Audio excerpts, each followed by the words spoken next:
नमस्कार मित्रांनो, बॉम्बे हायकोर्ट भरतीसाठी आपण जी सिरीज चालू केली आहे ड्रायव्हर पदासाठी, त्या सिरीजचा हा शेवटचा पार्ट असेल. आता परीक्षेसाठी 1-2 दिवसच बाकी आहेत, त्यामुळे या व्हिडिओमध्ये आपण परीक्षेच्या दृष्टिकोनातून जे काही महत्त्वाचे प्रश्न आहेत त्याची रिव्हिजन करणार आहोत. या व्हिडिओमध्ये आपण 2 महत्त्वाचे प्रकार बघणार आहोत. एक म्हणजे तांत्रिक स्वरूपाचे जे प्रश्न आहेत ड्रायव्हर पदासाठी किंवा चालक पदासाठी ते आपण बघणार आहोत, आणि दुसरे म्हणजे जे मोटार व्हेकल ॲक्ट आहे किंवा या ॲक्टची 2019ची जी अमेंडमेंट आहे त्याच्यामध्ये जे काही दंड नव्याने लागू करण्यात आलेले आहेत त्याच्यावरती परीक्षेमध्ये प्रश्न विचारले जातात. त्याचबरोबर जी काही महत्त्वाची कलमे आहेत या मोटार व्हेकल ॲक्टमधली ती देखील आपण बघणार आहोत. याची तुमची चांगली परीक्षेच्या अगोदर रिव्हिजन होईल आणि त्याचा फायदा मग तुम्हाला पेपरमध्ये दिसून येईल. चला तर मग सुरू करूया. प्रश्न क्रमांक पहिला, 4 स्ट्रोक इंजिन 4 स्ट्रोक इंजिन एका पॉवर सायकलमध्ये क्रॅकशाफ्टच्या किती फेऱ्या पूर्ण करते? तर जे 4 स्ट्रोक इंजिन असते म्हणजे याच्यामध्ये 4 स्ट्रोक असतात, त्यामुळे ते 180 डिग्री एका स्ट्रोकमध्ये फिरते. त्यामुळे त्याला 4 जर आपण केलं तर साधारणतः 720 डिग्री एवढे अँगलमध्ये तो फिरतो.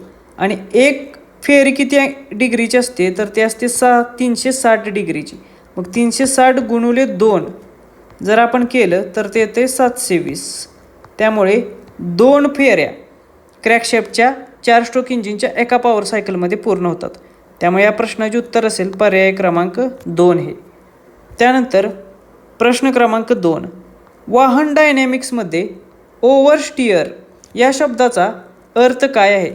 तर ओव्हरस्टिअर याचा अर्थ होतो स्टेअरिंग ओव्हर फिरणे किंवा वाहनाला जास्त वळण मिळणे किंवा वाहन चालकाच्या अपेक्षेपेक्षा वाहन जास्त वळते तेव्हा त्याला ओव्हरस्टिअर असं म्हटलं जातं.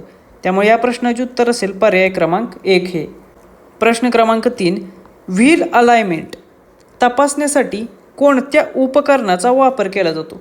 तर परीक्षेमध्ये अशाच प्रकारची जे काही वाहनाशी संबंधित उपकरणे असतात त्याच्यावरती प्रश्न विचारले जातील. तर व्हील अलाइनमेंटसाठी कॅम्बर गेजचा वापर केला जातो. त्यामुळे पर्याय क्रमांक 2 हे याचे योग्य उत्तर असेल. प्रश्न क्रमांक 4, वाहनाच्या एक्झॉस्टमधून निघणाऱ्या उत्सर्जनाची चाचणी करण्यासाठी कोणते उपकरण वापरले जाते? तर वाहनाचे जे एक्झॉस्ट असते त्याच्यामधून वेगवेगळे वायू बाहेर निघत असतात आणि त्या वायूचे म्हणजेच त्याच्या उत्सर्जनाची चाचणी करण्यासाठी इमिशन ॲनालायझर हे उपकरण वापरले जाते.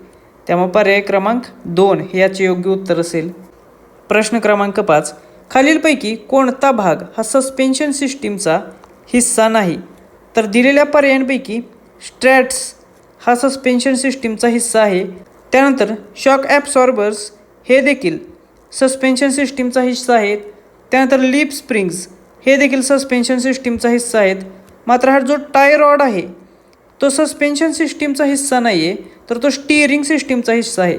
त्यामुळे पर्याय क्रमांक 3 हे याचे योग्य उत्तर असेल. प्रश्न क्रमांक 6, वाहनाची ब्रेक कार्यक्षमता कशाचा वापर करून तपासली जाते? तर वाहनाची ब्रेक कार्यक्षमता किंवा ब्रेकिंग इफिशियन्सी ही ब्रेक टेस्टरचा वापर करून तपासली जाते. त्यामुळे पर्याय क्रमांक 3 हे याचे योग्य उत्तर असेल. त्यानंतर प्रश्न क्रमांक 7, इंजिन कूलिंग सिस्टीममध्ये थर्मोस्टॅटचे कार्य काय आहे? तर इंजिनची कूलिंग सिस्टीम जी आहे त्याच्यामध्ये सर्वात महत्त्वपूर्ण कार्य कशाचे असेल तर ते आहे कूलंटचे. इंजिन कूल ठेवण्याचे सर्वात महत्त्वाचे कार्य कूलंट करत असतो आणि या कूलंटचा जो फ्लो आहे तो फ्लो नियंत्रित करण्याचं काम कोणाचं आहे? तर हे काम असतं थर्मोस्टॅटचं. त्यामुळेच अल्टिमेटली थर्मोस्टॅटचं कार्य काय ठरेल तर इंजिनचे इष्टतम तापमान ऑप्टिमल टेम्परेचर राखून ठेवणे किंवा ते मेंटेन करणे. त्यामुळे पर्याय क्रमांक 3 हे याचं योग्य उत्तर असेल. ज्या प्रकारे गरज असेल त्या प्रकारे या कूलंटचा फ्लो कमी जास्त करणे हे थर्मोस्टॅटचे महत्त्वपूर्ण कार्य आहे. त्यामुळे इंजिनचे जे तापमान आहे ते मेंटेन करता येतं. त्यानंतर प्रश्न क्रमांक 9, इंजिन कॉम्प्रेशन मोजण्यासाठी खालीलपैकी कशाचा वापर केला जातो? तर इंजिन कॉम्प्रेशन मोजण्यासाठी कॉम्प्रेशन गेजचा वापर केला जातो. त्यामुळे पर्याय क्रमांक 3 हे याचे योग्य उत्तर असेल. प्रश्न क्रमांक 9, ॲटोमोबाईलमध्ये डिफरन्शियलचे प्राथमिक कार्य काय आहे?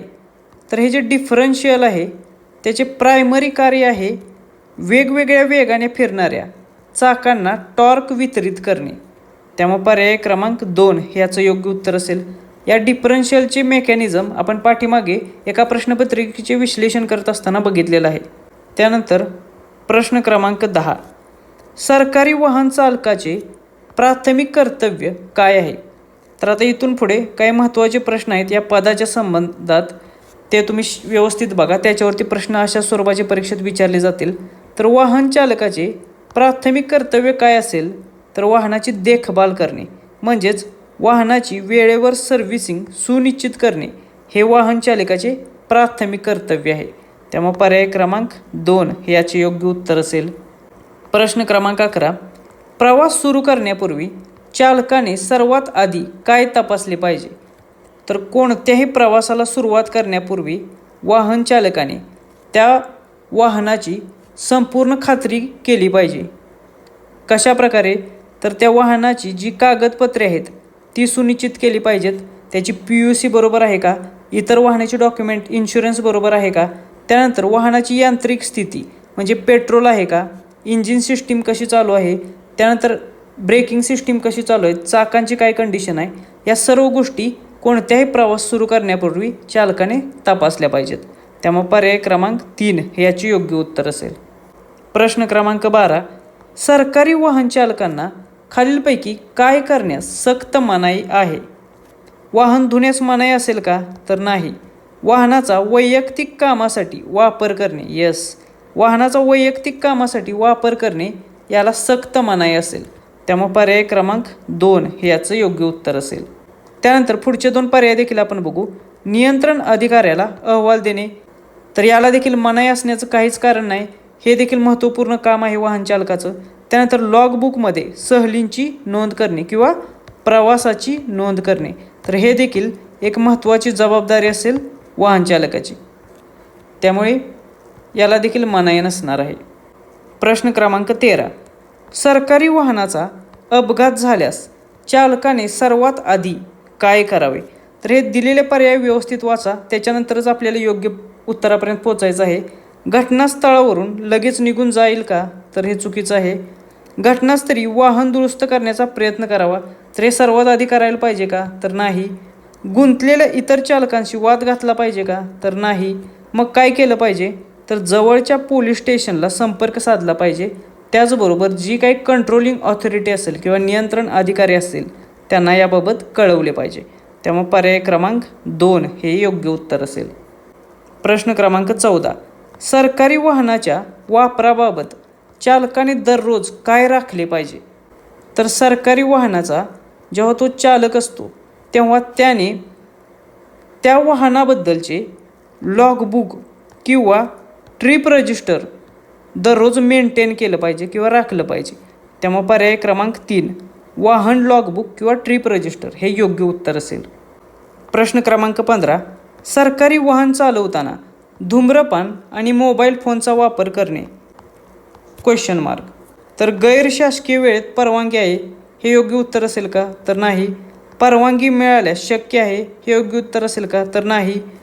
सरकारी वाहन चालवताना धूम्रपान आणि मोबाईल फोनचा वापर करणे या सक्त मनाई आहे. त्यामुळे याचे उत्तर आहे पर्याय क्रमांक 3 हे. सरकारी वाहन असेल किंवा इतर कोणतेही वाहन असेल ते चालवताना धूम्रपान करणे त्याचबरोबर मोबाईल फोनचा वापर करणे या सक्त मनाई असेल. तर तुमच्यासाठी खास बॉम्बे हायकोर्ट ड्रायव्हर भरती 2026साठी स्पेशल ऑनलाईन टेस्ट सिरीज आपण लॉन्च केलेली आहे. याच्यामध्ये आपण 5 संपूर्ण सराव टेस्ट घेत आहोत. यातील प्रत्येक प्रश्न हा परीक्षेमध्ये ज्या प्रकारचा प्रश्न विचारला जाईल त्याच प्रकारचा प्रश्न डिझाईन केलेला आहे. त्याचबरोबर त्याचे व्यवस्थित आणि सखोल असे स्पष्टीकरण देखील प्रत्येक प्रश्नाचे दिलेले आहे, ज्याचा फायदा तुम्हाला येणाऱ्या परीक्षेमध्ये होईल. यासोबतच आपण 100 तांत्रिक प्रश्नांचे देखील PDF देत आहोत. यामध्ये आपण 2 PDF देत आहोत. एक म्हणजे वाहतूक चिन्हे आणि रस्ते सुरक्षा आणि दुसरी PDF आहे वाहन देखभाल आणि किरकोळ दुरुस्ती याच्यावरती. त्यामुळे या दोन्ही PDF देखील तुम्हाला तांत्रिक प्रश्नांच्या दृष्टिकोनातून खूप महत्त्वाचे आहेत. त्याचबरोबर मुंबई, नागपूर आणि छत्रपती संभाजीनगर या तिन्ही शहरातील महत्त्वाची स्थळे आणि इतर माहिती असलेल्या 3 सेपरेट PDF या कोर्समध्ये आपण समाविष्ट केलेले आहेत. या सर्व PDF असल्यामुळे त्या तुम्हाला डाउनलोड करता येतील, त्याचे झेरॉक्स काढता येतील आणि कधीही कुठेही याची तुम्ही रिव्हिजन करू शकता, याचा अभ्यास करू शकता. त्यामुळे आता वेळ कमी आहे आणि जेवढा जास्त सराव तुम्ही कराल, जेवढी जास्त रिव्हिजन अभ्यास तुम्ही कराल, तेवढे जास्त मार्क तुम्हाला भेटणार आहेत. त्यामुळे ही टेस्ट सिरीज जर तुम्हाला जॉईन करायची असेल तर स्पर्धा परीक्षा मित्र हे आपली ॲप डाउनलोड करा. यावरती तुम्हाला ही आपली टेस्ट सिरीज मिळून जाईल. प्रश्न क्रमांक 16. ड्युटीच्या वेळेत वाहनात मोठा दोष किंवा बिघाड निर्माण झाल्यास चालकाने काय करावे? तर अशा स्वरूपाचे जे प्रश्न आहेत मगापासून आपण बघत आहोत, ते प्रश्न तुमच्या जनरल नॉलेजच्या आधारावर तुम्हाला सोडवायचे आहेत आणि याच्यासाठी सर्व पर्याय आधी योग्य वाचून घ्यायचे काळजीपूर्वक आणि त्याच्यानंतर सर्वात योग्य पर्याय जो असेल तो तुम्हाला निवडायचा आहे. तर या प्रकरणामध्ये सर्वात योग्य पर्याय कोणता असेल तर जेव्हा ड्युटीच्या वेळेत म्हणजे तुम्ही कामावर असताना त्या सरकारी वाहनामध्ये मोठा दोष किंवा बिघाड निर्माण झाल्यात सर्वात योग्य काय असेल तर सुरक्षित ठिकाणी जाऊन गाडी थांबवली पाहिजे, ती त्या ठिकाणी पार्क केली पाहिजे आणि तुमच्यावरचे जे अधिकारी आहेत म्हणजेच कंट्रोलिंग ऑथॉरिटी जी आहे, नियंत्रण प्राधिकरण, त्यांना याबाबत तुम्हाला कळवावे लागेल. त्यामुळे पर्याय क्रमांक 2 याचं योग्य उत्तर असेल. प्रश्न क्रमांक 17. ड्युटीच्या वेळेनंतर सरकारी वाहन वापरण्यासाठी काय आवश्यक आहे? तर ड्युटीची वेळ संपल्यानंतर देखील जर सरकारी वाहनाचा वापर चालू ठेवायचा असेल तर त्याच्यासाठी अगोदर तुम्हाला सक्षम प्राधिकरणाकडून पूर्वलेखी परवानगी घेणं आवश्यक आहे. त्यामुळे सक्षम प्राधिकरणाला तुम्ही आधी संपर्क केला पाहिजे, त्याच्याकडून पूर्वलेखी परवानगी या स्वरूपाची घेतली पाहिजे आणि त्याच्यानंतरच मग तुम्ही ड्युटीची वेळ संपल्यानंतर देखील वाहन वापरू शकता.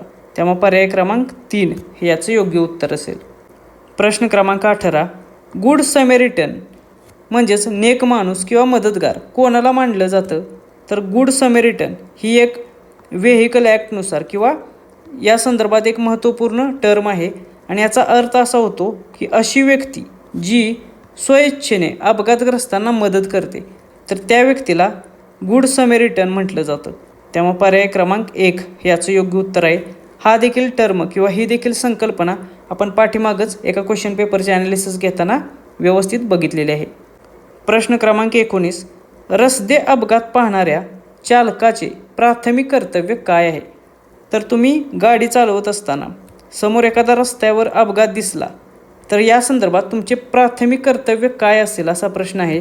तर सर्वात महत्त्वाचे आणि प्राथमिक कर्तव्य असेल ते म्हणजे तुम्ही तिथे जाऊन मदत करणं अपेक्षित आहे किंवा आपत्कालीन सेवांना सूचित करणं, इमर्जन्सी सर्व्हिसेसला कॉल करणं हे अपेक्षित आहे. त्यामुळे पर्याय क्रमांक 3 याचं योग्य उत्तर असेल. प्रश्न क्रमांक 20. गुड समॅरिटन कायद्याअंतर्गत अपघातग्रस्ताला मदत करणाऱ्या चालकाला ... तर गुड समॅरिटन या कायद्याअंतर्गत किंवा मार्गदर्शक तत्वांअंतर्गत अपघातग्रस्ताला मदत करणारा जो चालक आहे त्याची ओळख उघड करण्यासाठी सक्ती केली जाऊ शकत नाही. त्यामुळे पर्याय क्रमांक 2 हे याचं योग्य उत्तर असेल. प्रश्न क्रमांक 21. भारतामध्ये रस्ते आणीबाणीची किंवा रोड इमर्जन्सीची तक्रार करण्यासाठी चालकाने कोणता नंबर डायल करावा?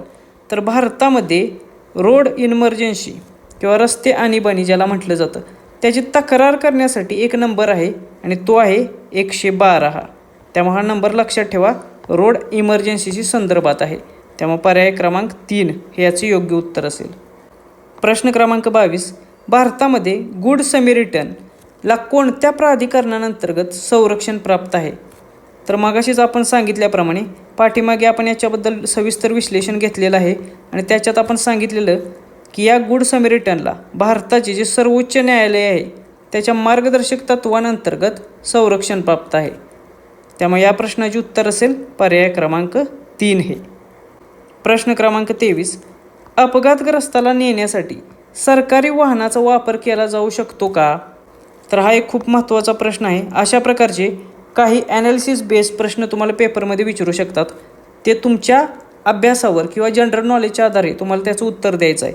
तर अपघातग्रस्त व्यक्तीला दवाखान्यात नेण्यासाठी सरकारी वाहनाचा वापर करता येईल का? तर होय, सरकारी वाहनाचा यासाठी वापर करता येऊ शकतो. फक्त नियंत्रण अधिकारी जो आहे, कंट्रोलिंग ऑफिसर, त्याला याबाबत तातडीने माहिती देऊन सूचना करणं अपेक्षित आहे. त्यामुळे पर्याय क्रमांक 2 हे याचं योग्य उत्तर असेल. प्रश्न क्रमांक 24, अपघातग्रस्ताला तातडीने मदत केल्यामुळे डॉट डॉट डॉट. तर अपघातग्रस्ताला जेव्हा आपण तातडीने मदत करतो त्यावेळी काय होईल, तर उपचारातील जो विलंब आहे तो टाळता येईल, तो कमी होईल आणि त्यामुळे पीडिताचे प्राण देखील वाचू शकतात. त्या अपघातग्रस्ताचे प्राण वाचवण्यास यामुळे मदत होईल. त्यामुळे पर्याय क्रमांक 3 हे याचं योग्य उत्तर असेल. प्रश्न क्रमांक 25, सरकारी वाहनांवर झेंडा लावण्याचा मुख्य उद्देश काय आहे? तर सरकारी वाहनांवरती झेंडा लावण्यास परमिशन आहे का? तर आहे. मग याचा उद्देश काय आहे अशा स्वरूपाचा प्रश्न आहे. तर याचा उद्देश असतो की जो आतला व्यक्ती आहे, प्रवासी आहे, त्याच्या अधिकृत दर्जाचा ऑफिशियल स्टेटस आहे त्याचा संकेत याच्यातून मिळतो.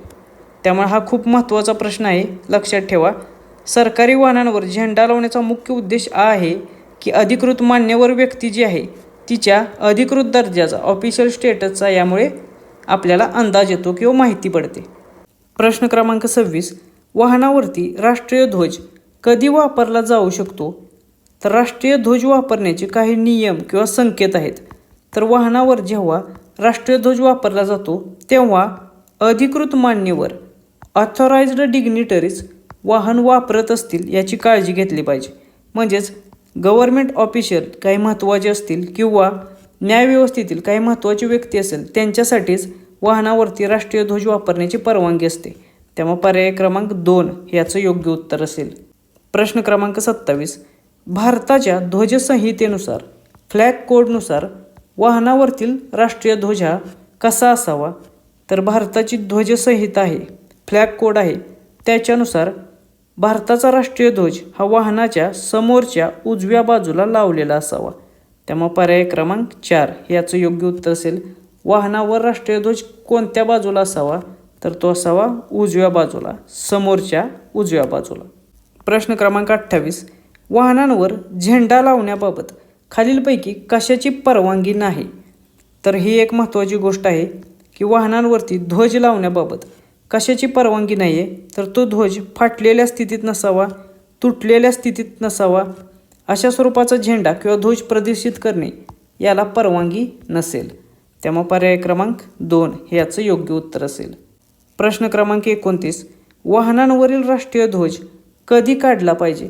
तर हा एक खूप महत्त्वाचा प्रश्न आहे की वाहनांवर जो काही राष्ट्रीय ध्वज भारताचा लावलेला असेल तो केव्हा काढला पाहिजे? तर जेव्हा संबंधित मान्यवर व्यक्तीच ऑफिशियल डिग्निटरीज जे आहेत त्या वाहनात जर नसतील तर अशा परिस्थितीत राष्ट्रीय ध्वज वाहनावरती लावला नाही पाहिजे.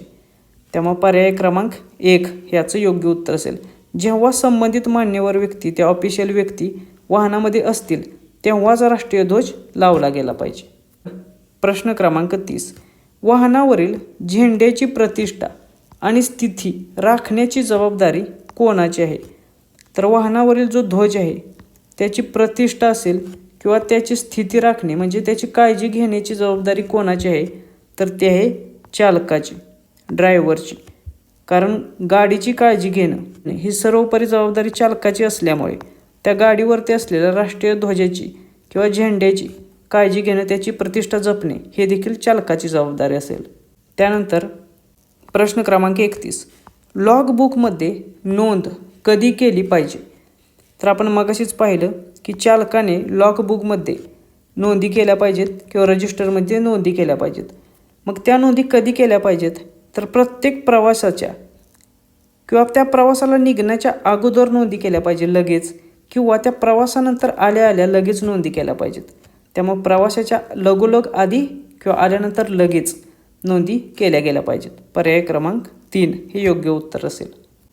प्रश्न क्रमांक 32, लॉगबुकमधील नोंदीची पडताळणी आणि स्वाक्षरी कोण करतो? आता आपण मगाशीच पाहिलं की लॉगबुकमध्ये नोंदी कोण करतो? तर नोंदी करतो चालक. मग त्या नोंदींची पडताळणी करण्याची जबाबदारी किंवा त्याच्यावर स्वाक्षरी करण्याची जबाबदारी चालकाचीच असेल का? तर नाही. त्याच्यापेक्षा वरचा जो अधिकारी असेल म्हणजेच वाहन वापर करणारा जो अधिकारी असेल किंवा त्याच्यापेक्षा वरचा जो अधिकारी असेल त्याची जबाबदारी असेल की त्या लॉगबुकची पडताळणी करणे आणि त्या योग्य आहेत की नाही हे पाहणं. त्यामुळे पर्याय क्रमांक 3 हे याचं योग्य उत्तर असेल. प्रश्न क्रमांक 33, लॉगबुकमधील बदलांबाबत काय नियम आहे? तर हा देखील एक खूप महत्त्वाचा प्रश्न आहे. समजा काही कारणांनुसार लॉगबुकमधील नोंदी बदलायच्या असतील, चेंज करायच्या असतील, तर त्याच्याबाबत काय नियम आहे? तर त्या नोंदी बदलल्या गेलेल्या नीटनेटक्या पद्धतीने खोडल्या पाहिजेत आणि त्याच्यावरती प्रतिस्वाक्षरी केली पाहिजे की हा जो बदल केलेला आहे तो एकदम जबाबदार व्यक्तीने केलेला आहे आणि एकदम जबाबदारीने केलेला आहे. त्यामुळे पर्याय क्रमांक 3 याचं योग्य उत्तर असेल. नीटनेटक्या पद्धतीने खोडणे आणि त्याची जबाबदार घेऊन त्यावर प्रतिस्वाक्षरी करणे. प्रश्न क्रमांक 34. लॉगबुकमध्ये अयोग्य किंवा खोटी नोंद केल्यास काय परिणाम होतो? तर लॉगबुकमध्ये खोटी नोंदी केल्यास किंवा अयोग्य नोंदी केल्यास शिस्तभंगाची कारवाई होऊ शकते, डिसिप्लिनरी ॲक्शन. त्यामुळे पर्याय क्रमांक 3 याचे योग्य उत्तर असेल. प्रश्न क्रमांक 35. लॉगबुक निरीक्षणासाठी कधी सादर करावे? तर लॉगबुक हे जेव्हा जेव्हा अधिकारी विचारतील तेव्हा तेव्हा ते निरीक्षणासाठी सादर केले पाहिजे किंवा एकतर ऑडिटच्या दरम्यान ते सादर केले पाहिजे. त्यामुळे पर्याय क्रमांक 2 याचं योग्य उत्तर असेल. प्रश्न क्रमांक 36. लॉगबुक कशासाठी मदत करते? तर लॉगबुकचे कार्य विचारलेले आहे किंवा याची गरज काय आहे? तर लॉगबुक हा वाहनाचा इतिहास ठेवण्यासाठी, म्हणजे वाहनाने कुठे कुठे प्रवास केला, कुठे गेला, काय झालं, त्या वाहनाबद्दलची माहिती जमा करण्यासाठी लॉगबुकची गरज आहे.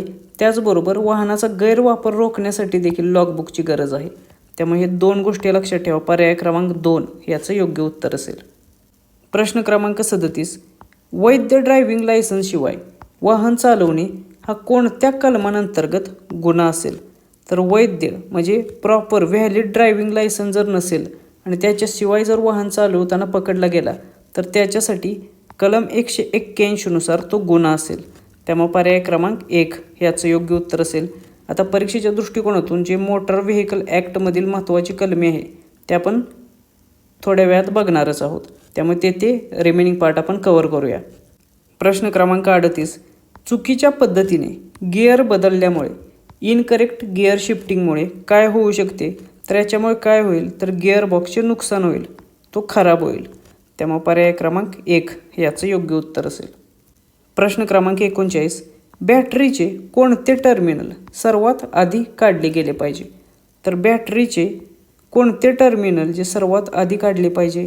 तर बॅटरीचे निगेटिव्ह टर्मिनल किंवा जी ब्लॅक कलरची वायर असते ती सर्वात आधी काढली पाहिजे. त्यामुळे पर्याय क्रमांक 1 याचं योग्य उत्तर असेल. तर जे पॉझिटिव्ह टर्मिनल आहे किंवा रेड कलरचे आहे ते सर्वात लास्टला काढलं पाहिजे.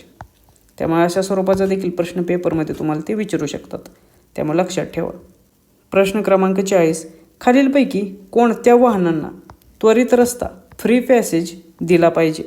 तर कोणती वाहने आहेत की ज्यांना फ्री पॅसेज केला पाहिजे किंवा त्वरित रस्ता दिला पाहिजे?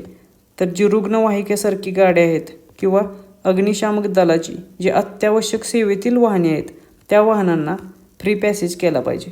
त्यामुळे पर्याय क्रमांक 3 याचं योग्य उत्तर असेल. आणि जर तुम्ही रस्ता दिला नाही तर त्याच्यासाठी दंडाची देखील तरतूद आहे मोटार व्हेकल ॲक्टनुसार. नवीन अमेंडमेंटनुसार या दंडामध्ये वाढ देखील करण्यात आलेली आहे, जे आपण थोड्याच वेळात कव्हर करणार आहोत. प्रश्न क्रमांक 41. कोणतीही सहल किंवा प्रवास सुरू करण्यापूर्वी एका चांगल्या चालकाने खालीलपैकी कोणत्या गोष्टी तपासल्या पाहिजेत? तर चांगल्या चालकाची क्वालिटी काय आहे किंवा त्याची कर्तव्य कोणती आहेत? तर कोणताही प्रवास सुरू करण्यापूर्वी तो सर्व टायर्समधील हवेचा दाब चेक करेल, हवा योग्य आहे की नाही, चाकांची कंडिशन चेक करेल, त्यानंतर इंधन मीटर गेज चेक करेल, इंधन व्यवस्थित आहे, पुरेसं आहे का नाही ते चेक करेल, त्यानंतर जास्तीचा टायर बरोबर आहे का, स्टेपनी आहे का चेक करेल, तो व्यवस्थित आहे का चेक करेल, त्यातील हवेचा दाब व्यवस्थित आहे का चेक करेल. या तिन्ही गोष्टी चांगला ड्रायव्हर चेक करेल. त्यामुळे पर्याय क्रमांक 4 वरीलपैकी सर्व हे याचं योग्य उत्तर असेल. प्रश्न क्रमांक 42. पार्किंग क्षेत्रात कोणतीही विशिष्ट सूचना दिलेली नसताना तुम्ही वाहन कसे पार्क कराल? तर हा तुमच्या जनरल नॉलेजवरती प्रश्न विचारलेला आहे, पण सर्व पर्याय जर व्यवस्थित बघितलं तर तुमच्या लक्षात येईल आणि प्रश्न व्यवस्थित वाचला तर तुमच्या लक्षात येईल की पार्किंग क्षेत्रात कोणतीही विशिष्ट सूचना केलेली नाही आहे, म्हणजे कोणतीही सूचना दिलेली नाही आहे. तुमच्या स्वतःच्या नॉलेजवरती तुम्हाला गाडी पार्क करायची आहे. मग तुम्ही काय कराल तर ती समांतर पॅरलल पार्क कराल, जेणेकरून इतर कोणत्याही वाहनाला तुमच्या गाडीची अडचण होणार नाही. त्यामुळे पर्याय क्रमांक 3 याचं योग्य उत्तर असेल. प्रश्न क्रमांक 43. पंक्चर झालेला टायर बदलताना चालकाने खालीलपैकी काय करावे? तर सर्वात आधी पंक्चर झालेली गाडी सपाट रस्ता बघून बाजूला पार्क केली पाहिजे. त्या गाडीचा हँड ब्रेक लावला पाहिजे, जेणेकरून गाडी घसरणार नाही. त्यानंतर जर उतार असेल तर गाडीला दगड किंवा वीट लावली पाहिजे, जेणेकरून गाडी पुढे किंवा मागे सरकणार नाही. आणि त्याच्यानंतर गाडी स्टेबल झाल्यानंतर टायर बदलायला सुरुवात केली पाहिजे. त्यामुळे पर्याय क्रमांक 3 याचं योग्य उत्तर असेल. तर अशा प्रकारे सिच्युएशन बेस प्रश्न तुम्हाला चालक या पदासाठी परीक्षेमध्ये येऊ शकतात. त्यामुळे त्याची देखील तयारी ठेवा.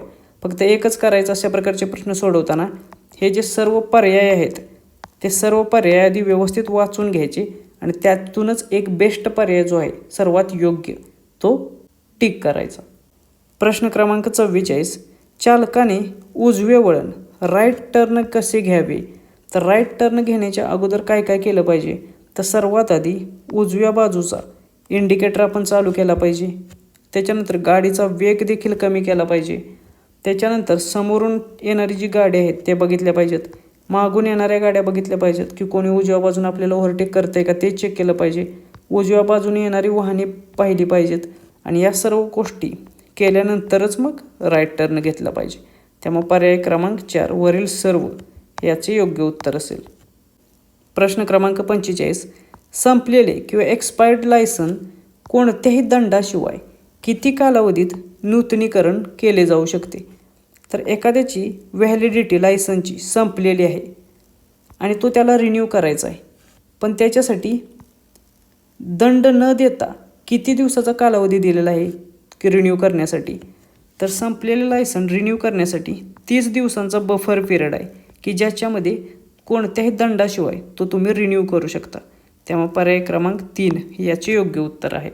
त्यामुळे लक्षात ठेवा, संपलेले लायसन रिन्यू करण्यासाठी 30 दिवसांची मुदत असेल, कोणत्याही पेनल्टीशिवाय किंवा दंडाशिवाय. प्रश्न क्रमांक 46. टोईंग करताना टोईंग करणाऱ्या वाहनाचा वेग कितीपेक्षा जास्त नसावा? तर जेव्हा एखादी गाडी टोईंग केली जाते तेव्हा टोईंग करताना टोईंग करणाऱ्या वाहनाचा जो वेग आहे तो साधारणपणे 25 किलोमीटर प्रति तास याच्यापेक्षा जास्त नसावा. त्यामुळे पर्याय क्रमांक 3 याचे योग्य उत्तर असेल. प्रश्न क्रमांक 47. प्राथमिक उपचारांचे फर्स्ट एडचे प्रतीक काय आहे? तर एक फर्स्ट एड किंवा प्राथमिक उपचारांचे जे सिम्बॉल आहे ते सिम्बॉल सर्वसाधारणपणे अशा प्रकारचे असते. एक हिरव्या कलरची पेटी असते आणि त्याच्यावरती पांढऱ्या कलरमध्ये असा सिम्बॉल असतो, अधिक क्रॉस, अधिकचे चिन्ह किंवा पांढरा क्रॉस असतो हा. त्यामुळे पर्याय क्रमांक 1 याचे योग्य उत्तर असेल की हिरव्या रंगाच्या पार्श्वभूमीवरती पांढरा क्रॉस. प्रश्न क्रमांक 48. सावधगिरीचे संकेत प्रिकॉशनरी सायन्स कोणत्या आकारात दर्शवले जातात? तर वाहनांच्या संदर्भात किंवा रस्त्यांच्या संदर्भात ज्या काही सायन्स असतात, प्रिकॉशनरी सायन्स, सावधगिरीची चिन्हे, ती सर्वसाधारणपणे त्रिकोणी आकारामध्ये दर्शवली जातात या पद्धतीच्या. त्यामुळे पर्याय क्रमांक 2 याचं योग्य उत्तर असेल. प्रश्न क्रमांक 49. सामान्यतः डोंगराळ भागामध्ये कोणत्या वाहनाला रस्ता देण्याचा प्रथम अधिकार असतो किंवा प्रघात आहे? तर डोंगराळ भाग असेल किंवा घाट रस्ता जर असेल तर घाटाच्या वरच्या दिशेला जाणाऱ्या वाहनाला, म्हणजे घाट चढणाऱ्या वाहनाला, अपहिल होणाऱ्या वाहनाला रस्ता देण्याचा प्रघात असतो. त्यामुळे पर्याय क्रमांक 2 याचं योग्य उत्तर असेल. प्रश्न क्रमांक 50. मोटार वाहन दुरुस्ती कायदा 2019 मध्ये खालीलपैकी कोणत्या तरतुदींचा समावेश आहे? तर मोटार वाहन कायदा जो आहे त्याच्यामध्ये 2019ला अमेंडमेंट करण्यात आली, सुधारणा करण्यात आली, दुरुस्ती करण्यात आली आणि त्याच्यानुसार रस्ते सुरक्षा ऑडिट या संबंधित काही तरतुदी ॲड करण्यात आल्या. त्यानंतर गुड सॅमॅरिटन जे आपण मगाशीच पाहिलं, मदत करणारे जे व्यक्ती आहेत अपघातग्रस्तांना, त्यांच्या संरक्षणासंदर्भात काही मार्गदर्शक तत्त्वे ॲड करण्यात आली. त्यानंतर इलेक्ट्रॉनिक देखरेख आणि अंमलबजावणी याच्या संदर्भात काही तरतुदी करण्यात आल्या. त्यामुळे पर्याय क्रमांक 4 वरील सर्व हे याचे योग्य उत्तर असेल. आता यानंतर आपण 2019ची जी अमेंडमेंट आहे याच्यानुसार काही दंड नव्याने ॲड करण्यात आलेले आहेत. तसेच काही दंडांच्या राशी या वाढवण्यात आलेल्या आहेत, पेनल्टी. तर त्याच्या संदर्भात माहिती घेणार आहोत. त्याचबरोबर परीक्षेच्या दृष्टिकोनातून महत्त्वाची कलमे देखील बघणार आहोत की ज्याच्यावरती परीक्षेत प्रश्न विचारले जातात. तर चला तर मग बघूया. हा ॲक्ट परीक्षेच्या दृष्टिकोनातून सर्वात महत्त्वपूर्ण आहे. प्रश्न क्रमांक 51. विना परवाना वाहन चालवल्यास कलम 181 नुसार नवीन कायद्यानुसार किती दंड आकारला जातो? तर 2019ची जी नवीन सुधारणा आहे त्याच्यानुसार कलम 181 मध्ये ॲमेंडमेंट केलेले आहे की विना परवाना जर कोणी वाहन चालवले आणि तर पकडला गेला तर त्याच्यासाठी 5,000 रुपयांचा दंड आकारला जातो. त्यामुळे पर्याय क्रमांक 2 याचं योग्य उत्तर असेल. त्यानंतर प्रश्न 20 विचारला जाऊ शकतो की विना परवाना वाहन चालवण्यास दंडाची जी तरतूद आहे ती कोणत्या कलमानुसार आहे? तर ते कलम आहे 181. हे लक्षात ठेवा. प्रश्न क्रमांक 52. दारू पिऊन वाहन चालवल्यास कलम 185 नुसार पहिल्या गुन्ह्यासाठी किती दंडाची तरतूद आहे? तर सर्वात आधी लक्षात घ्या, दारू पिऊन वाहन चालवल्यानंतर जो काही दंड होतो तो कलम 185 नुसार होतो. त्यामुळे कलम 185 कशा संबंधित आहे ते लक्षात ठेवा, याच्यावरती प्रश्न येईल. त्यानंतर जर पहिल्यांदाच गुन्हा केला असेल, म्हणजेच पहिल्यांदाच दारू पिऊन गाडी चालवली असेल, तर त्याच्यासाठी 10,000 रुपये एवढ्या दंडाची तरतूद आहे. आणि किंवा 6 महिन्यापर्यंत तुरुंगवास देखील होऊ शकतो. त्यामुळे हे देखील लक्षात ठेवा. या दोन्ही गोष्टी होऊ शकतात. गुन्ह्याची तीव्रता किती आहे त्याच्यानुसार याची शिक्षा ठरते. तर 10,000 रुपयाचा दंडसुद्धा होईल. त्यासोबत 6 महिन्यापर्यंतचा तुरुंगवास देखील होऊ शकतो, किंवा फक्त 10,000 रुपयाचा दंड होईल, किंवा फक्त 6 महिन्यापर्यंतची तुरुंगवासाची शिक्षा देखील होऊ शकते. या तिन्हीतील काही कोणतीही गोष्ट होऊ शकते, किंवा या दोन्ही देखील गोष्टी होऊ शकतात. त्या तुमच्या गुन्ह्यावरती अवलंबून असेल. पण परीक्षेत शक्यतो तुम्हाला फक्त दंडावरतीच प्रश्न विचारले जातील. त्यामुळे जर एवढ्या सगळ्या गोष्टी लक्षात राहत नसल्या तर कमीत कमी दंडाची रक्कम तेवढी लक्षात ठेवा. प्रश्न क्रमांक 53. आपत्कालीन वाहनांना, उदाहरणार्थ रुग्णवाहिका यांना रस्ता न दिल्यास कलम 194E अंतर्गत किती दंड होऊ शकतो? तर सर्वात महत्त्वाची गोष्ट म्हणजे आपत्कालीन वाहनांना रस्ता न देणे याच्यासाठी दंडाची तरतूद कोणत्या कलमात आहे असा प्रश्न येऊ शकतो. तर ते आहे कलम 194E. आणि याच्या अंतर्गत किती दंडाची तरतूद आहे? तर ती आहे 10,000 रुपये एवढी. त्यामुळे पर्याय क्रमांक 3 हे याचे योग्य उत्तर असेल. आता परीक्षेच्या दृष्टिकोनातून एक महत्त्वाची PDF मी खाली टेलिग्राम चॅनेलला टाकलेली आहे, ज्याच्यामध्ये महत्त्वाचे दंड आणि कोणत्या कलमानुसार कोणता गुन्हा केल्यास कोणता दंड होतो त्याच्याबद्दल माहिती आहे. ती माहिती असलेली PDF मी आपल्या टेलिग्राम चॅनेलला टाकलेली आहे. तिथून तुम्ही कलेक्ट करू शकता. त्याचा देखील तुम्हाला रिव्हिजन करण्यासाठी चांगला फायदा होईल. प्रश्न क्रमांक 54. हेल्मेट न घालता दुचाकी चालवल्यास कलम 194D नुसार काय कारवाई होऊ शकते? तर सर्वात आधी हेल्मेट न घालता दुचाकी चालवली तर त्याच्यासाठी दंडाची तरतूद कोणत्या कलमात आहे? तर ते कलम आहे 194D हे. आणि त्याच्यासाठी कोणती कारवाई होऊ शकते? तर 1,000 रुपयाचा दंड देखील होऊ शकतो. त्याचसोबत 3 महिन्यांसाठी लायसन रद्द देखील होऊ शकतं. या दोन्ही गोष्टी होऊ शकतात. त्यामुळे पर्याय क्रमांक 3 वरीलपैकी दोन्ही अ आणि ब बरोबर हे याचं योग्य उत्तर असेल. प्रश्न क्रमांक 55.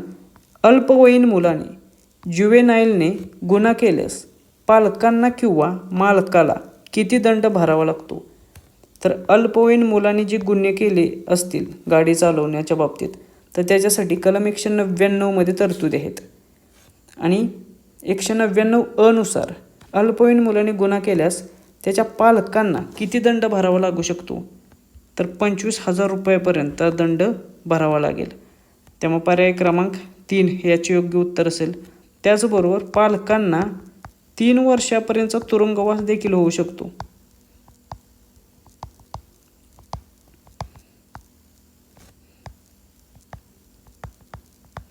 त्यामुळे हे देखील लक्षात ठेवा 3 वर्षापर्यंतच्या तुरुंगवासाची शिक्षा देखील आहे पालकांना. त्यानंतर आपण ही एक गोष्ट खूप महत्त्वाची आहे परीक्षेच्या दृष्टिकोनातून, की जो वाहनाचा परवाना किंवा रजिस्ट्रेशन आहे तो 12 महिने कॅन्सल होऊ शकतो. म्हणजे 12 महिन्यांसाठी रद्द देखील केला जाऊ शकतो वाहन परवाना, हे लक्षात ठेवा. त्याचबरोबर हे जे अल्पवयीन मुलगा आहे तो 25 वर्षाचा होईपर्यंत त्याला लर्नर्स लायसन मिळणार नाही, हे देखील लक्षात ठेवा. No licence.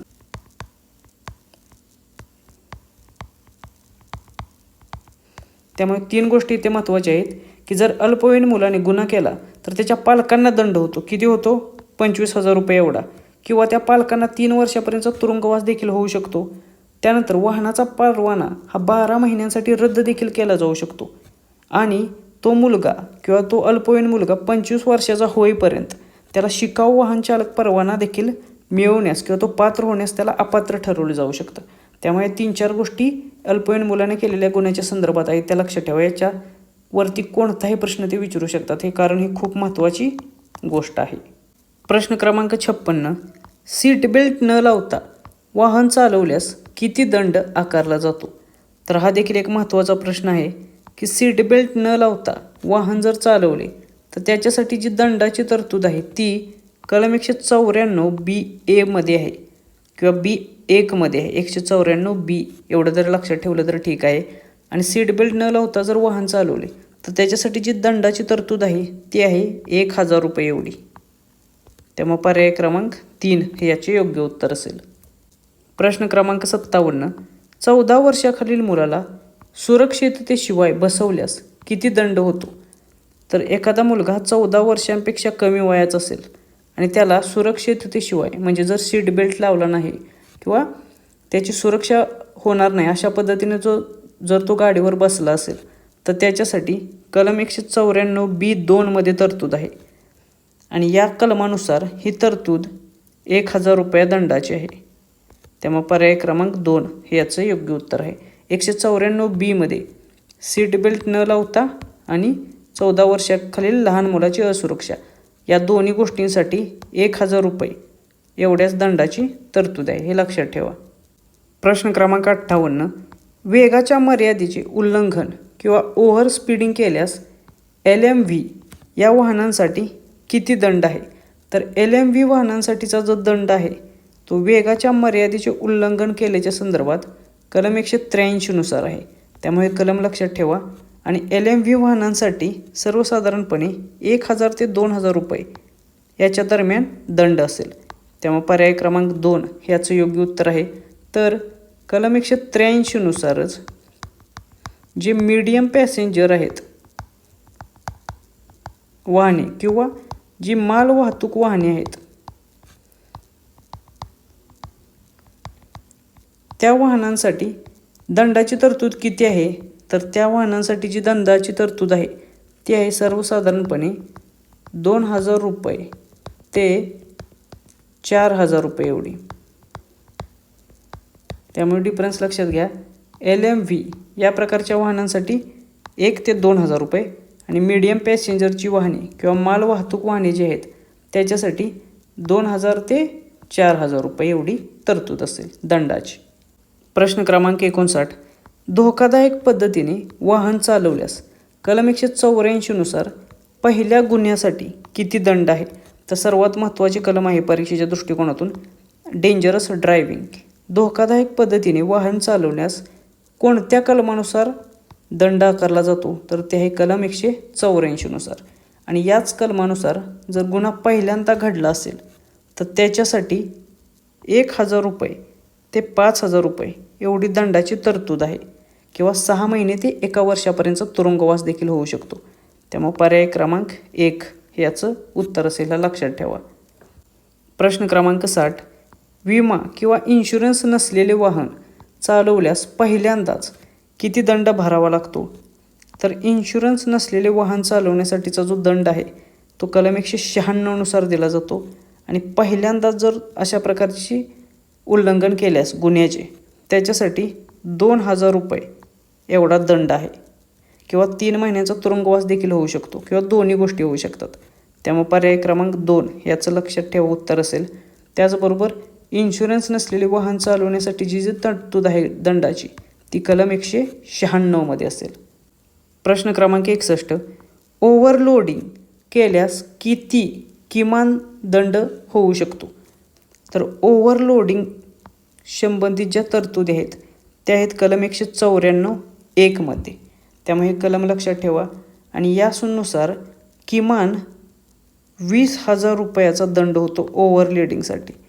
आणि त्याचबरोबर म्हणजे क्षमतेपेक्षा जास्त जर सामान भरले असेल तर, किंवा माल भरला असेल तर 20,000 रुपयाचा कमीत कमी दंड होतो. आणि त्यातून पुढे प्रति जेवढे जास्तीचा माल असेल त्या जास्तीच्या टनामागे, म्हणजे प्रत्येक टनामागे जास्तीच्या 2,000 रुपये एवढे वसूल केले जातात. याच्या व्यतिरिक्त 20,000 रुपयाच्या व्यतिरिक्त, हे लक्षात ठेवा. त्यामुळे परीक्षेत शक्यतो तुम्हाला किमान किती दंड आहे असाच प्रश्न विचारला जाईल. तर किमान असेल 20,000 रुपये आणि तिथून पुढे प्रति जास्तीचा टन त्याच्या मागे 2,000 रुपये ॲड केले जातात, वसूल केले जातात. प्रश्न क्रमांक 62, लायसन्स रद्द झाले असताना देखील वाहन चालवल्यास किती दंड होतो? कलम 182 नुसार. तर लायसन्स रद्द झालेले असताना देखील वाहन चालवताना आढळले तर त्याच्यासाठी 10,000 रुपयाची दंडाची तरतूद आहे. कोणत्या कलमानुसार? तर कलम 182 नुसार. त्यामुळे पर्याय क्रमांक 3 याचे योग्य उत्तर असेल. प्रश्न क्रमांक 63, अधिकाऱ्याच्या आदेशाचे उल्लंघन केल्यास दंड किती वाढवण्यात आला आहे?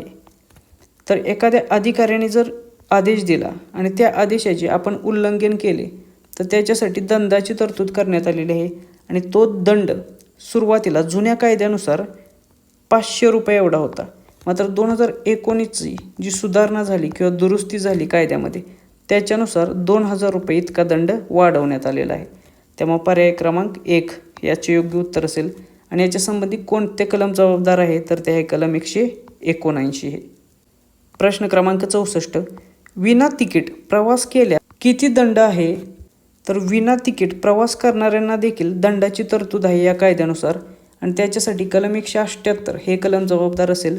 आणि त्यासाठी दंडाची तरतूद आहे 500 रुपये एवढी. म्हणजे विना तिकीट जर प्रवास केला तर त्याच्यासाठी 500 रुपये दंड असेल कलम 178 नुसार. त्यामुळे पर्याय क्रमांक 2 याचे योग्य उत्तर असेल. प्रश्न क्रमांक 65, सायलंट झोनमध्ये हॉर्न वाजवल्यास किंवा फोनचा वापर केल्यास पहिल्या गुन्ह्यासाठी दंड किती? कलम 194(F) नुसार. तर सायलंट झोन असेल आणि तिथे जर तुम्ही हॉर्न वाजवला किंवा फोनचा लाऊड वापर केला तर त्याच्यासाठी पहिल्यांदाच जर गुन्हा घडला असेल तर त्यासाठी 1,000 रुपये एवढा दंड असेल. मात्र दुसऱ्यांदा जर गुन्हा केला तर तेव्हा 2,000 रुपये एवढा दंड असेल. त्यामुळे दोन्ही दंड लक्षात ठेवा. पहिल्या गुन्ह्यासाठी 1,000 रुपये एवढा दंड आणि दुसऱ्या गुन्ह्यासाठी 2,000 एवढा दंड असेल. प्रश्न क्रमांक 66, रस्ते बांधणीच्या मानकांचे पालन न केल्यास कलम 198(A) नुसार कंत्राटदाराला किती दंड होऊ शकतो? तर रस्ते बांधण्यासाठी ज्याला कॉन्ट्रॅक्ट दिलेले आहे त्याने रस्ते बांधण्याचे जे स्टँडर्ड्स आहेत किंवा नियम आहेत त्या नियमांचे जर पालन केले नाही तर त्याच्यासाठी तो दंडास पात्र आहे कलम 198(A) नुसार. आणि त्यासाठी त्याला 1,00,000 रुपयापर्यंतचा देखील दंड होऊ शकतो.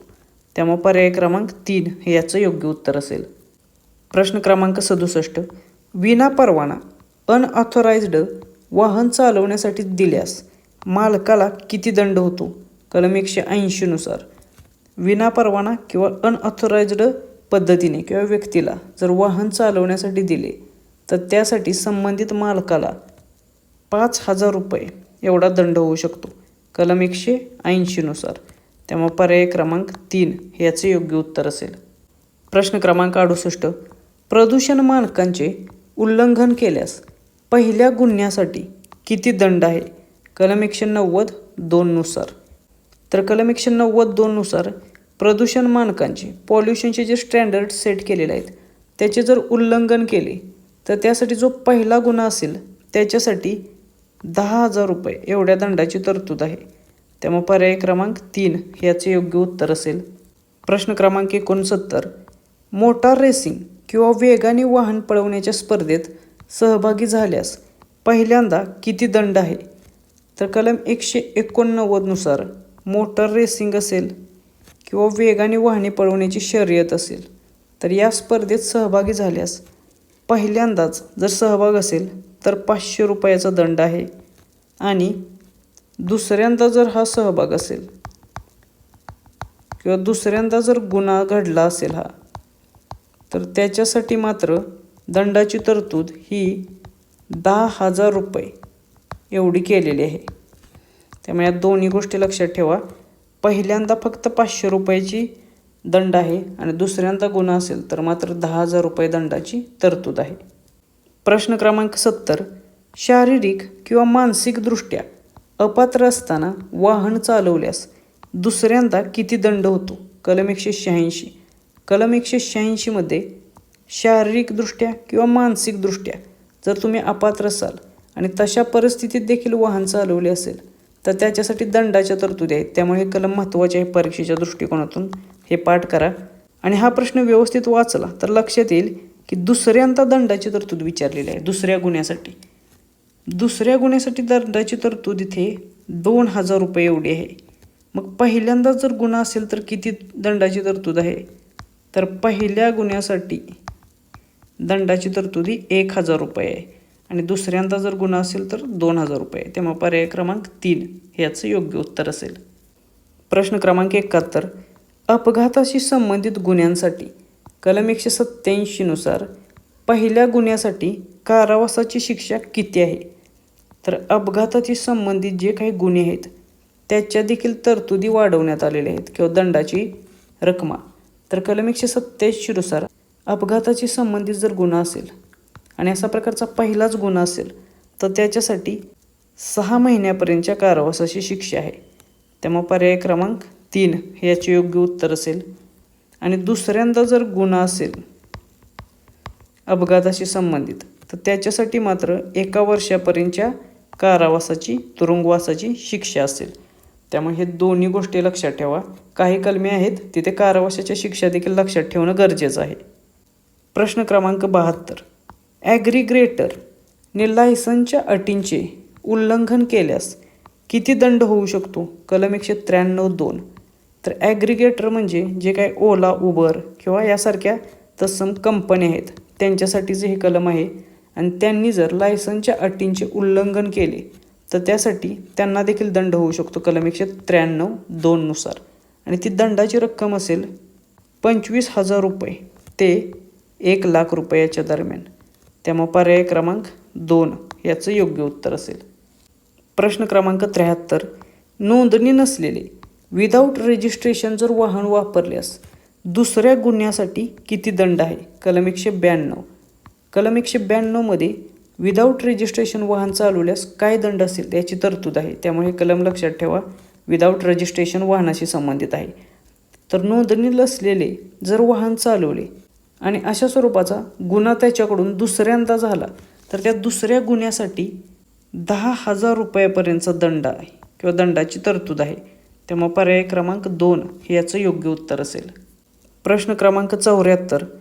परमिटशिवाय विदाऊट परमिट वाहन वापरल्यास किमान किती दंड आहे? कलम 192(a). तर कलम 192(a) देखील खूप महत्त्वाचे आहे. याच्यामध्ये परमिटशिवाय विदाऊट परमिट वाहन वापरल्यास काय दंड असेल याची तरतूद आहे. तर त्याच्यासाठी किमान 10,000 रुपये एवढ्या दंडाची तरतूद आहे. त्यामुळे पर्याय क्रमांक 2 याचं योग्य उत्तर आहे. त्याचबरोबर विदाऊट परमिट जर वाहन चालवले तर 6 महिन्यांपर्यंत तुरुंगवास देखील होऊ शकतो.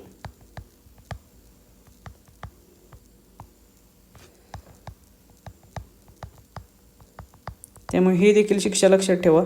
6 महिन्यापर्यंतचा कारावास देखील होऊ शकतो किंवा 10,000 रुपये दंडाची रक्कम देखील भरावी लागू शकते. प्रश्न क्रमांक 75. ओव्हरसाइज वाहनांसाठी नवीन दंड किती आहे? कलम 182(b). ओव्हरसाइज वाहनांसाठी जो नवीन दंड आहे त्या दंडाची रक्कम आहे 5,000 रुपये. त्यामुळे पर्याय क्रमांक 3 याचं योग्य उत्तर असेल. प्रश्न क्रमांक 76. वजनासाठी वाहन थांबवण्यास नकार दिल्यास कलम 194(2) नुसार किती दंड आहे? तर वजन करण्यासाठी जर वाहन थांबवण्यास नकार दिला तर त्याच्यासाठी कलम 194(2) नुसार 40,000 रुपये एवढा दंड आहे. त्यामुळे पर्याय क्रमांक 4 याचे योग्य उत्तर असेल. प्रश्न क्रमांक 77. वाहनाच्या नोंदणीत खोटी माहिती मिसरिप्रेझेंटेशन दिल्यास मालकाला किती दंड होऊ शकतो? तर वाहनाची नोंदणी करताना जर खोटी माहिती दिली आणि ते जर समजले तर त्याच्यासाठी कलम 192(b) नुसार वार्षिक रोड टॅक्सच्या 10 पट एवढी रक्कम तुम्हाला द्यावी लागते किंवा आजीवन कराच्या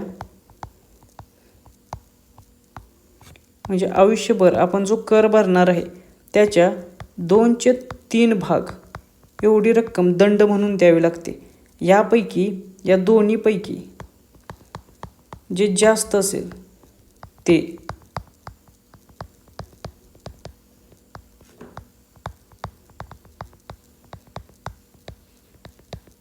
म्हणजेच काय तर एक तर वार्षिक रोड टॅक्सच्या 10 पट एवढी रक्कम दंड म्हणून द्यावी लागते किंवा आजीवन कराच्या 2/3 भाग या दोन्हीपैकी जो जास्त असेल तो दंड म्हणून ती रक्कम तुम्हाला द्यावी लागते. त्यामुळे पर्याय क्रमांक 1 याचे योग्य उत्तर असेल. या व्यतिरिक्त 6 महिने ते 1 वर्षापर्यंतचा तुरुंगवास देखील होऊ शकतो किंवा या दोन्ही गोष्टी तुम्हाला कराव्या लागू शकतात. प्रश्न क्रमांक 78. जास्तीचे प्रवासी एक्सेस पॅसेंजर्स वाहून नेल्यास प्रति प्रवासी किती दंड आकारला जातो? तर हा देखील एक खूप महत्त्वाचा प्रश्न आहे आणि याच्यासाठी जे कलम आहे 194(a).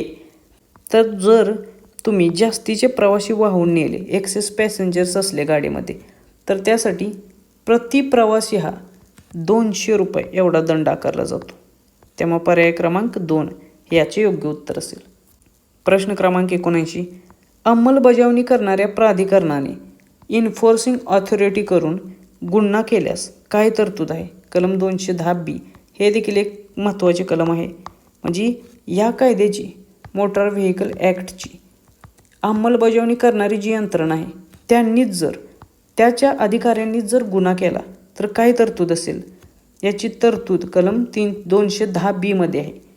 तर इन्फोर्सिंग ऑथॉरिटीज जे आहेत अंमलबजावणी करणारी ऑफिसर्स त्यांनीच जर गुन्हा केला तर या कायद्यात ज्या तरतुदी आहेत किंवा दंडाच्या ज्या तरतुदी आहेत त्याच्या दुप्पट रक्कम किंवा तरतुदी त्यांच्याकडून वसूल केल्या जातील. त्यामुळे पर्याय क्रमांक 2 याचे योग्य उत्तर असेल. म्हणजे एखाद्या गुन्ह्यासाठी समजा 5,000 रुपये तरतूद असेल या कायद्यानुसार आणि तोच गुन्हा जर या इन्फोर्सिंग ऑथॉरिटीने केला तर त्याच्या दुप्पट 10,000 रुपये एवढी रक्कम त्यांच्याकडून वसूल केली जाईल. त्यामुळे त्या कायद्यानुसार जी रक्कम असेल त्याच्या दुप्पट रक्कम त्यांच्याकडून वसूल करण्यात येईल हे लक्षात ठेवा आणि हे कलम देखील लक्षात ठेवा. प्रश्न क्रमांक 80. राज्य सरकारला दंड किती पटीने वाढवण्याचे अधिकार आहेत? कलम 210(a) नुसार तर राज्य सरकारला दंड वाढवण्याचे अधिकार देण्यात आलेले आहेत या ॲक्टनुसार आणि ते अधिकार आहेत 1 ते 10 पट एवढे दंड वाढवण्याचे. म्हणजे राज्य सरकार 1 पट ते 10 पट यापैकी कितीही पटीने तो वाढवू शकतो. पण कमीत कमी 1 पट वाढवू शकतो तर जास्तीत जास्त 10 पटच वाढवू शकतो. त्यामुळे पर्याय क्रमांक 2 याचे योग्य उत्तर असेल. प्रश्न क्रमांक 81. वाहनामध्ये अनधिकृत हस्तक्षेप इंटरफरन्स केल्यास किती दंड आहे? तर वाहनामध्ये अनधिकृत हस्तक्षेप जर केला इंटरफिरन्स केला तर त्याच्यासाठी कलम 198 नुसार तरतुदी आहेत आणि ती दंडाची तरतूद आहे 1,000 रुपये एवढी. त्यामुळे पर्याय क्रमांक 3 हे याचं योग्य उत्तर असेल. प्रश्न क्रमांक 82. धोकादायक वस्तूंची वाहतूक करतानाचे नियमांचे उल्लंघन केल्यास पहिल्या गुन्ह्यासाठी किती दंड आहे? तर कलम 190(3). हा देखील प्रश्न खूप महत्त्वाचा आहे. हजार्डस वस्तूंची वाहतूक करतानाच्या संदर्भात तर धोकादायक जर वस्तू असतील आणि त्याची वाहतूक करतानाचे जे नियम आहेत त्यांचे जर उल्लंघन केले आणि असे करताना जर पहिलाच गुन्हा असेल हा तर त्याच्यासाठी 10,000 रुपये एवढ्या दंडाची तरतूद आहे. त्यामुळे पर्याय क्रमांक 2 याचे योग्य उत्तर असेल. प्रश्न क्रमांक 83. अल्पवयीन मुलाने गुन्हा केल्यास त्या वाहनाची नोंदणी किती काळासाठी रद्द केली जाते? कलम 199 ए नुसार. तर अल्पवयीन मुलाने जर गुन्हा केला आणि त्याच्या संदर्भात काय तरतूद आहे, तर त्याच्या वाहनाची नोंदणी देखील रद्द करण्याची तरतूद आहे. आणि अशी नोंदणी 12 महिन्यांसाठी कॅन्सल करता येते, वाहनाचे त्या रजिस्ट्रेशन. त्यामुळे पर्याय क्रमांक 3 हे याचे योग्य उत्तर असेल. त्यामुळे हा देखील महत्त्वाचा प्रश्न आहे, लक्षात ठेवा की अल्पवयीन मुलाने जर गुन्हा केला तर त्या गुन्ह्याच्या बदल्यास्वरूप त्या वाहनाची नोंदणी ही 12 महिन्यांसाठी रद्द करता येते. प्रश्न क्रमांक 84. दोषपूर्ण सुट्या भागांच्या क्रिटिकल सेफ्टी कंपोनंट विक्रीसाठी किती दंडाची तरतूद आहे? कलम 182 ए 3 नुसार. तर दोषपूर्ण सुट्या भागांच्या क्रिटिकल सेफ्टी कंपोनंट्सच्या विक्रीसाठी जी दंडाची तरतूद आहे ती आहे 1,00,000 रुपये प्रति कंपोनंट किंवा प्रति घटक. त्यामुळे पर्याय क्रमांक 2 याचं योग्य उत्तर असेल. प्रश्न क्रमांक 85. दंडाच्या रकमेत दरवर्षी किती टक्के वाढ होऊ शकते? कलम 199 बी नुसार. तर जी दंडाची रक्कम या कायद्यात सांगितलेली आहे मोटार व्हेकल ॲक्टमध्ये 2019च्या, त्याच्यामध्ये दरवर्षी वाढ करण्याची शक्यता असते किंवा तशी परमिशन आहे याच कायद्यानुसार. आणि ती किती टक्के वाढ करण्यास परमिशन देण्यात आलेली आहे? तर 10% वाढ करण्याची परमिशन आधीच देऊन ठेवलेली आहे. मग ती त्या सरकारची इच्छा की त्यांची वाढ करण्याची इच्छा आहे की नाही, पण दरवर्षी ते 10% वाढ करू शकतात हे लक्षात ठेवा. त्यामुळे पर्याय क्रमांक 2 याचं योग्य उत्तर असेल. प्रश्न क्रमांक 86. विना परवाना वाहन चालवणाऱ्या व्यक्तीवर कोणत्या कलमान्वये कारवाई केली जाते? तर इथून पुढचे जे 15 प्रश्न आहेत ते प्रश्न जी काही महत्त्वाची कलमे आहेत त्या कलमांची रिव्हिजन आपण घेणार आहोत, ज्याच्यावरती परीक्षेत प्रश्न विचारणं अपेक्षित आहेत. त्यामुळे कलमे जी काय आहेत ती काळजीपूर्वक लक्ष देऊन लक्षात ठेवा, ती पाठ करा. तर विना परवाना जर वाहन चालवले तर त्या व्यक्तीवर कलम 181 नुसार कारवाई केली जाते किंवा दंडाची तरतूद आहे. त्यामुळे पर्याय क्रमांक 2 याचे योग्य उत्तर असेल. प्रश्न क्रमांक 87. धोकादायक पद्धतीने वाहन चालवणे म्हणजे डेंजरस ड्रायव्हिंगसाठी खालीलपैकी कोणते कलम लागू होते? तर डेंजरस ड्रायव्हिंग, धोकादायक पद्धतीने वाहन चालवणे याच्यासाठी जी कलम आहे ते आहे कलम 184. त्यामुळे पर्याय क्रमांक 2 याचं योग्य उत्तर असेल. प्रश्न क्रमांक 88. दारू पिऊन वाहन चालवण्यास ड्रंक अँड ड्रायव्हिंग कोणत्या कलमांतर्गत दंड किंवा शिक्षेची तरतूद आहे? तर हे देखील महत्त्वाचे कलम आहे. हे आत्ता पहिली 3 जी कलमे आपण बघतोय ती खूप महत्त्वाची आहेत, याच्यावरती खूप वेळा प्रश्न विचारलेले आहेत. तर ड्रंक अँड ड्रायव्हिंगसाठी कलम 185 मध्ये दंड किंवा शिक्षेची तरतूद आहे. त्यामुळे पर्याय क्रमांक 1 याचं योग्य उत्तर असेल. प्रश्न क्रमांक 89. वेग मर्यादेचे उल्लंघन करणे किंवा ओव्हर स्पीडिंग करणे हा गुन्हा कोणत्या कलमाशी संबंधित आहे? तर ओव्हर स्पीडिंगसाठी मोटार व्हेकल ॲक्टमध्ये जी तरतूद आहे ती कलम 183(1) मध्ये आहे. त्यामुळे पर्याय क्रमांक 2 कलम 183(1) हे ओव्हर स्पीडिंग वेग मर्यादेचे उल्लंघन करणे याच्याशी संबंधित असेल. प्रश्न क्रमांक 90. विमा नसलेले वाहन अनइन्शुर्ड व्हेकल चालवल्यास कोणत्या कलमान्वये दंड आकारला जातो? तर हे देखील एक खूप महत्त्वाचा प्रश्न आहे. हे देखील कलम लक्षात ठेवा. कलम 196 नुसार विमा नसलेले वाहन जर चालवले तर त्याच्यासाठी दंडाची तरतूद असेल. त्यामुळे पर्याय क्रमांक 3 हे याचं योग्य उत्तर असेल. कलम 196 विमा नसलेले वाहन चालवल्यास दंडाची तरतूद. प्रश्न क्रमांक 91. दुचाकीवरती हेल्मेट न वापरल्यास कोणत्या कलमांतर्गत कारवाई होते? तर दुचाकी चालवताना हेल्मेटचा वापर जर केला नाही तर त्याच्यासाठी कलम 194D मध्ये दंडाची तरतूद आहे. त्यामुळे कलम 194D दुचाकीवर हेल्मेट न वापरल्यास दंडाची तरतूद. पर्याय क्रमांक 3. प्रश्न क्रमांक 92. आपत्कालीन वाहनांना उदाहरणार्थ रुग्णवाहिका, अग्निशामक दल इत्यादींना रस्ता न देणे हा गुन्हा कोणत्या कलमात येतो? तर जी आपत्कालीन वाहने आहेत, उदाहरणार्थ रुग्णवाहिका असेल किंवा अग्निशामक दले असतील, त्यांना पॅसेज न देणं, फ्री पॅसेज किंवा रस्ता न देणं याच्या संदर्भात कलम 194E मध्ये तरतूद आहे. त्यामुळे पर्याय क्रमांक 1 हे याचं योग्य उत्तर असेल. प्रश्न क्रमांक 93. सुरक्षा पट्टा किंवा सीट बेल्ट आपण ज्याला म्हणतो तो न वापरता वाहन चालवणे यासाठी कोणते कलम लागू होते? तर सीट बेल्ट न लावता वाहन चालवल्यास ज्या दंडाच्या तरतुदी आहेत त्या कलम 194B(1) याच्यामध्ये आहेत. त्यामुळे पर्याय क्रमांक 2 हे याचं योग्य उत्तर असेल. प्रश्न क्रमांक 94. क्षमतेपेक्षा जास्त प्रवाशांची वाहतूक कॅरेज ऑफ एक्सेस पॅसेंजर्स कोणते कलम लागू होते? तर क्षमतेपेक्षा जास्त प्रवाशांची वाहतूक केल्यास त्याच्या संदर्भात जे कलम लागू होते ते आहे कलम 194A. त्यामुळे पर्याय क्रमांक 1 हे याचे योग्य उत्तर असेल. प्रश्न क्रमांक 95. अल्पवयीन मुलाने वाहन चालवून गुन्हा केल्यास कोणत्या कलमान्वये पालकांवर कारवाई होते? तर अल्पवयीन मुलाने जर गुन्हा केला तर त्याच्या संदर्भात ज्या तरतुदी आहेत त्या कलम 199 मध्ये आहेत.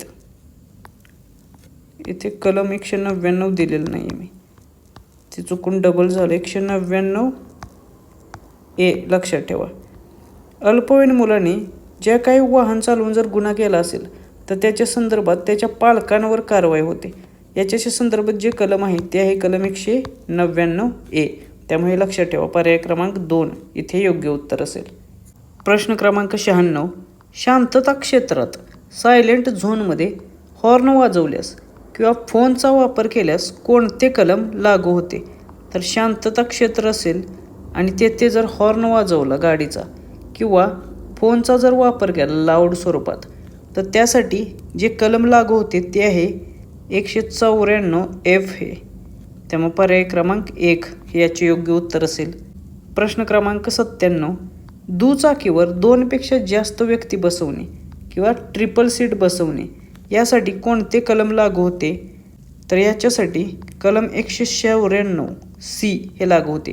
कलम 194 हे गरजेपेक्षा जास्त व्यक्ती किंवा प्रवासी बसवणे दुचाकीवरती याच्याशी संबंधित आहे. पर्याय क्रमांक 2 हे याचं योग्य उत्तर असेल. प्रश्न क्रमांक 98. वाहन चालवण्यासाठी मानसिक किंवा शारीरिकदृष्ट्या अनफिट या गुन्ह्यासाठी कोणते कलम आहे? तर एखादी व्यक्ती ही वाहन चालवण्यासाठी मानसिक किंवा शारीरिकदृष्ट्या अनफिट असेल आणि तरी त्यांनी वाहन चालवले तर या गुन्ह्यासाठी जे कलम आहे ते आहे कलम 186. त्यामुळे पर्याय क्रमांक 3 हे याची तरतूद असेल किंवा उत्तर असेल. प्रश्न क्रमांक 99. नोंदणी प्रमाणपत्र रजिस्ट्रेशन सर्टिफिकेट नसताना वाहन वापरणे यासाठी कोणते कलम लागू होते? तर नोंदणी प्रमाणपत्र किंवा रजिस्ट्रेशन सर्टिफिकेट नसताना वाहन चालवणे याच्यासाठी कलम 192 हे कलम लागू होते. त्यामुळे पर्याय क्रमांक 1 हे याचे योग्य उत्तर असेल. तर युजिंग व्हेइकल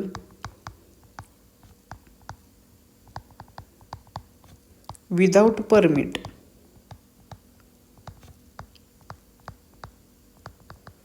म्हणजेच परवाना नसताना वाहन चालवणे याच्यासाठीचे कलम आहे कलम 192A हे. त्यामुळे दोन्ही गोष्टी लक्षात ठेवा. रजिस्ट्रेशन सर्टिफिकेट नसताना वाहन चालवणे कलम 192 आणि परवाना नसताना वाहन चालवणे कलम 192A. प्रश्न क्रमांक 100. अधिकाऱ्यांच्या आदेशाची अवज्ञा करणे डिसओबेडियन्स ऑफ ऑर्डर्स यासाठी कोणते कलम लागू होते? तर याच्यासाठी कलम 179 मध्ये तरतूद आहे. त्यामुळे पर्याय क्रमांक 3 हे याचे योग्य उत्तर आहे. तर अशा प्रकारे आपण परीक्षेच्या दृष्टिकोनातून 100 महत्त्वाचे जे प्रश्न आहेत त्याची रिव्हिजन केलेली आहे. याचा तुम्हाला परीक्षेसाठी निश्चितच फायदा होईल अशी अपेक्षा करतो. हे जे आपण मोटर व्हेकल ॲक्टवरचे प्रश्न बघितलेले आहेत त्याची देखील चांगली रिव्हिजन करा.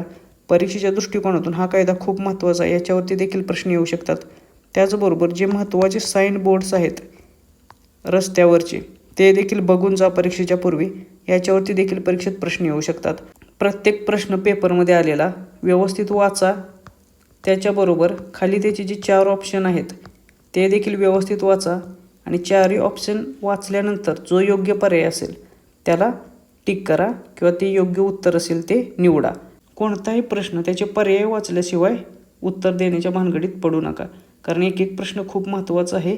एक सिली मिस्टेक आणि तुमचा 1 मार्क जाणार आहे. त्यामुळे हे लक्षात ठेवा. जास्तीत जास्त मार्क घेण्याचा प्रयत्न करा, आउट ऑफ मार्क घेण्याचा प्रयत्न करा. पेपर अतिशय शांत डोक्याने सोडवा, निश्चितच तुम्हाला यश मिळेल. त्याचबरोबर सराव करण्यासाठी ही आपली टेस्ट सिरीज आहे. याच्यामध्ये 5 टेस्ट आहेत. त्याचबरोबर 100 तांत्रिक प्रश्नांची PDF देखील आहे. आणि मुंबई असेल, नागपूर असेल आणि छत्रपती संभाजीनगर असेल, या तिन्ही शहरांवरची एक PDF देखील याच्यामध्ये महत्त्वाच्या माहितीची देण्यात आलेली आहे. त्याचा देखील तुम्हाला फायदा होऊ शकेल. तुम्हाला परीक्षेसाठी ऑल द व्हेरी बेस्ट. सगळ्यांना खूप चांगला पेपर जाईल, उत्तम मार्क मिळतील हीच सदिच्छा. थँक्यू.